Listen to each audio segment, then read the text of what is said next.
Welcome to the eBusiness Playbook podcast, proudly sponsored by Academy Global, where we help you go from theory to reality, empowering you to elevate your e-business. Join our open community at the eBusiness Playbook by Academy on Facebook and LinkedIn, and check out our training packages at academyglobal.com to find out more. Welcome to the eBusiness Playbook. Great to be here. And we're back with another deep dive. This one is specifically for you listening, someone with that real drive, that ambition to get to the top of the tech world, aiming for that CTO role. The big one. Yeah. You've probably been thinking about, the actual steps involved. How do you get there, especially maybe landing that first leadership opportunity? Absolutely. Today, we're really going to focus on unpacking that journey to becoming a chief technology officer. Okay. Giving you, hopefully, a clearer picture of how to strategically build your career path. Right. Our mission really is to distill the key insights, what practical experiences matter, what skills are hiring companies actually looking for. Kind of like an insider's guide. Think of it exactly like that, yeah. An insider's guide to the CTO track. Okay, so if we're mapping this out, like from the very start, even before managing teams, maybe this sounds a bit odd, but let's talk entry level, like help desk, junior dev, IT support. Are these just, ways to get your foot in the door, or is there something deeper there if you're thinking CTO eventually? Oh, there's definitely more to it. It's not just about the paycheck or the first step. These roles are genuinely your foundational training. Foundational how? Well, imagine building a skyscraper, right? You need an absolutely solid base. Makes sense. These entry-level jobs, they throw you right into the real world of tech challenges. Yeah. You're not just reading about problems in a book. You're actually troubleshooting them. Hands-on. Exactly. Yeah. Applying, developing this sort of gut understanding of how things really work, from the ground up. Right. So it's getting that practical feel for the nuts and bolts, IT infrastructure, software development processes. That's it. But how does, fixing a printer jam relate to becoming a CTO way down the line? Fair question. Look, it's not a printer jam itself. It's the problem-solving muscle you build. You're learning to diagnose issues, think logically step by step, find solutions, often under a bit of pressure. And more than that, these roles nearly always involve teamwork. You're collaborating with colleagues, figuring things out together. You've been dealing with users, presumably. Definitely. And let's not forget customer service, or maybe user support's a better term. As a help desk tech, you're directly talking to users, right? Yeah. Understanding their frustrations, their actual needs. Yeah, that can be tough sometimes. It can, but it builds crucial empathy and a user-centric view that's just invaluable for any tech leader later on. So you see tech not just as code or boxes, but how it helps people. Precisely. It's a tool to solve real human problems, and that perspective starts right there. You build credibility, too. That makes a lot of sense. Building that foundation, those core skills. Yeah. Okay, so you've done that groundwork. What's the next phase? What does the climb usually look like? Well, the journey to CTO, it's definitely not a sprint. It's more of a marathon. What we see suggests it typically involves accumulating pretty significant experience, often looking at 15 years, maybe even more, across various tech roles. 15 years? Wow. Yeah, it's substantial. And this long period, it isn't just about clocking in hours. It's about the slow, progressive development of your strategic thinking. Okay. Your ability to communicate really effectively, and crucially, your leadership capabilities. 15 years is a considerable journey. So in those early to mid-career stages, what should someone be laser focused on to stay on that CTO path? Good question. In those, let's say, first 5 to 10 years, a really key focus needs to be on mastering what we could call execution management. Execution management, what does that entail exactly? Think of it as mastering the art of actually getting things done effectively. Right. So being able to plan projects meticulously, coordinate all the resources efficiently, and manage the delivery of those projects successfully. Time on budget kind of stuff. On time, on budget, meeting the goals. It's about showing you can take an idea, a concept, and reliably turn it into a working reality. So it's not just having the bright ideas, it's actually making them happen. Exactly. Execution is key. And I guess as you're leading these projects, you naturally start leading people more directly. Absolutely. That's the next layer.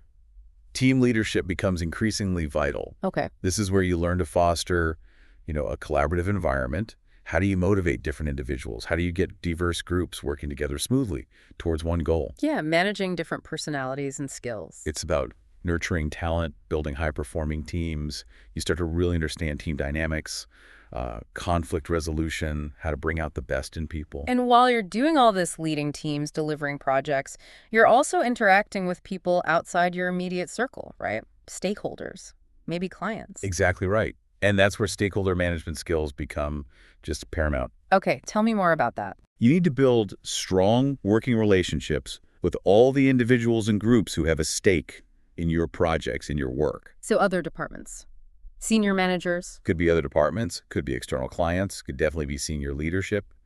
It's about learning to understand their needs, manage their expectations, communicate effectively with them. Which often means translating tech talk. A lot of the time, yes. Translating complex technical stuff into business language they can understand and appreciate the value of. That's a critical step up. Okay, so you're moving up, getting more experience leading teams, managing projects, handling stakeholders. What specific skills and competencies really start to set someone apart when they're aiming higher for those top leadership spots, like CTO? Right. As you progress, your skill set has to broaden out quite significantly. A really successful CTO needs a strong grasp of business logic and operations. Okay, so it's not just tech anymore. Definitely not. It stops being only about, the elegant code or the sophisticated servers. It becomes about understanding how technology drives actual business value. How it solves strategic problems. Exactly. How it contributes to the company's bottom line, its overall success, seeing that big picture. So connecting tech decisions to business goals. What about staying technically sharp, though? You can't really be a CTO without still understanding the tech landscape, surely? No, you're absolutely right. Maintaining a high level of technical acumen remains crucial. You have to stay informed about emerging tech. Like what sort of things? Oh, advancements in AI, cloud computing trends, cybersecurity threats and defenses, different development methodologies. The list goes on. So you don't need to be coding daily, maybe? Probably not coding daily, no. But you need a solid enough understanding of the capabilities, the limitations of different technologies. Why? To make informed strategic decisions. And to guide your teams effectively. And guide your teams, exactly. This includes understanding the broader software world too, front end, data analytics, UX. It all fits together. And then, of course, there's the leadership piece itself. What makes CTO-level leadership different from, say, a project manager or a team lead? Leadership at the CTO level, it involves a much greater degree of influence. Often, influence without direct authority over everyone you need to affect. Interesting. How does that work? You need to be able to inspire a shared vision. Motivate people across different departments, different teams, maybe even partner companies. Drive change through your communication, your strategic thinking. Building trust seems key there. Building trust is huge. And fostering a culture where innovation can actually happen. It's about aligning the entire technology strategy with the overall business strategy. And then communicating that clearly. And communicating that vision effectively, constantly, to all stakeholders, from the board down to the junior engineers. So it sounds like it's less about just telling people what to do. Much less. And more about inspiring them, showing them the direction, getting buy-in. Precisely. And tied to that, managing diverse teams effectively, fostering real collaboration becomes even more critical at that level. Different skills, different backgrounds. Different perspectives, yeah. Your ability to bring them all together, create a cohesive, productive environment that's paramount. And this really shines a light on those so-called soft skills. Right. Empathy. Listening. Empathy, active listening, clear and concise communication. They're not soft. They're essential power skills at this level. And technology, it's always changing, right? There are always bumps in the road, unexpected challenges. What skills are vital for navigating those? Yes. Problem solving and innovative thinking become absolutely essential tools in your kit. Because the problems get bigger. The problems get bigger, more complex, often unprecedented. You'll face complex technical and strategic challenges that demand creative, maybe even out-of-the-box solutions. And you need resilience, too, I imagine. Resilience is huge. The ability to lead teams through tough development cycles, through setbacks, through periods of really rapid change, that's crucial. Being the calm in the storm. You need to be that steady hand on the wheel, yeah. Yeah. Maintaining morale, keeping focus, even when things get really tough. Okay, so with all these massive responsibilities piling up, strategy, tech, people, problems, How does someone aspiring to CTO even manage their time effectively? That's a really practical point. Effective time management just becomes increasingly critical as you climb. No kidding. You absolutely need to be able to prioritize tasks strategically. Delegate effectively, you can't do it all. And make really informed decisions about where your energy, your focus will have the greatest impact on the organization's goals. So learning to say no is probably important. Learning to say no to less critical things becomes essential, yes. So you can say yes to the high-level strategic initiatives that really move the needle. Okay, this is great. So as someone's gaining this experience, honing these skills you've talked about, how do they start to consciously, intentionally steer their career towards that CTO bullseye? Right. It shouldn't just happen by accident. Think of your career progression almost like a strategic project in itself. Okay, applying project management to your career. Kind of, yeah. Set clear, achievable goals for each stage. Maybe even at the start of each week, identify your most critical tasks, the ones that directly align with your longer-term aspirations. Keeps you focused. It helps you stay focused, allocate your time and energy where it matters most for that goal. Be proactive. Be intentional. Not just letting your career happen to you. Exactly. And alongside that, continuously evaluate and refine your decision-making process. How so? Well, as you take on more leadership roles, the impact of your decisions just gets bigger. Yeah, the stakes get higher. So actively seek feedback on your decisions. Be willing to adapt your approach as you learn and grow. This is where mentors can be incredibly valuable, by the way. Giving you that objective perspective on your choices. Exactly. It's a constant cycle of self-assessment, feedback, and improvement.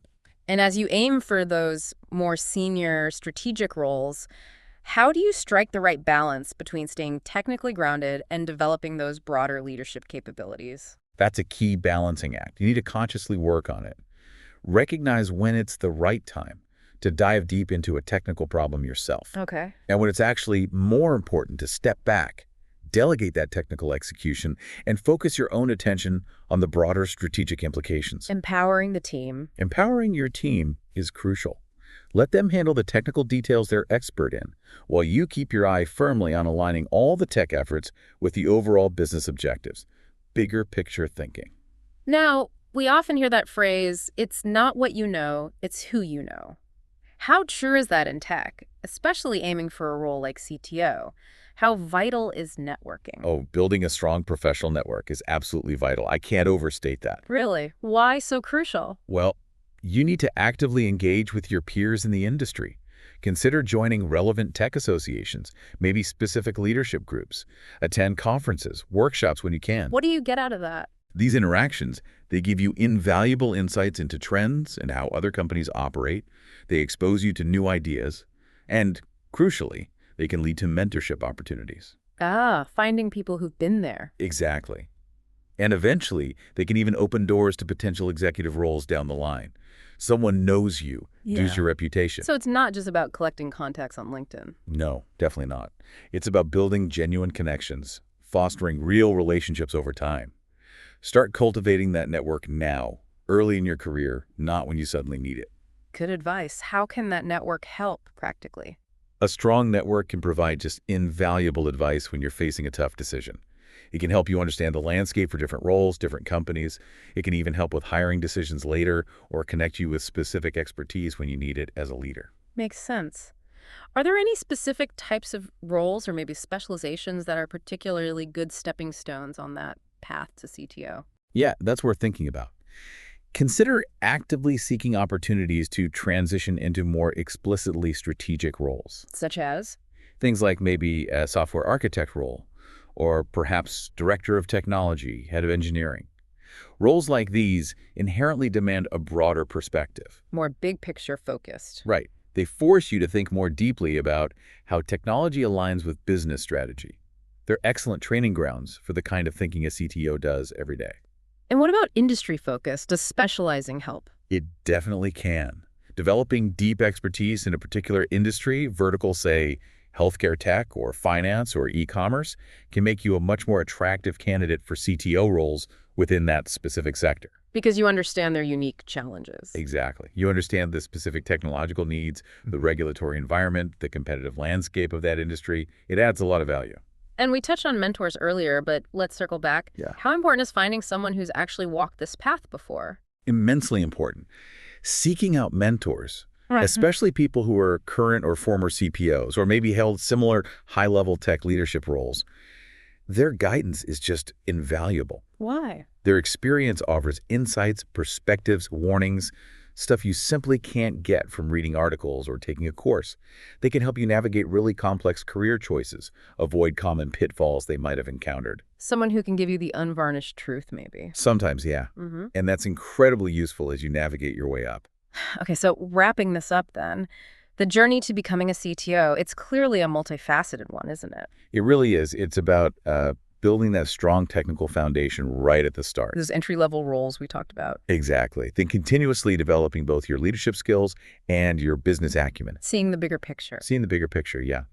Strategically planning your career progression, not just letting it happen. Being intentional. Being intentional.